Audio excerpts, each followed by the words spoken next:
எல்லாருக்கும் வணக்கங்க. இன்னைக்கு பிரம்மமுகூர்த்தத்துடைய 7வது நாளுங்க. 2:45க்கெல்லாம் என்னோட ரொட்டீன் வந்து ஸ்டார்ட் ஆயிடுச்சு. வாசல் தெளித்து கோலம்லாம் போட்டுட்டு அதுக்கப்புறம் பூஜை வேலையை வந்து ஸ்டார்ட் பண்ணிட்டேன்.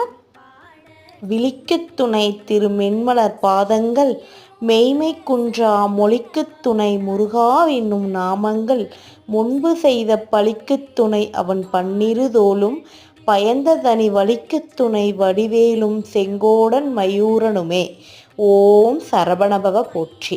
பூஜை ரூம் எல்லாமே வந்து பூவெல்லாம் வச்சுட்டு விளக்கெல்லாம் ரெடி பண்ணி வச்சுட்டுங்க. ஃபஸ்ட்டு வந்து விநாயகருக்கு தீபம் ஏற்றிட்டு அப்புறம் நிலவு பூஜை பண்ணிவிட்டு அதுக்கப்புறம் பூஜை ரூம்லேயும் பிரம்மமுகூர்த்த விளக்கு ஏற்றி வந்து சாமி கும்பிட்டேங்க. பிரம்மமுகூர்த்த பூஜை முடிச்சுட்டு வேல்மாறல் வந்து படித்தேங்க. வேல்மாறல் படிச்சுட்டு இருக்கும்போது குலதெய்வ ஃபோட்டோவில் இருந்து பூ வந்து என் மடியில் விழுந்தது. ரொம்பவே பாசிட்டிவாக இருந்தது இன்றைக்கி.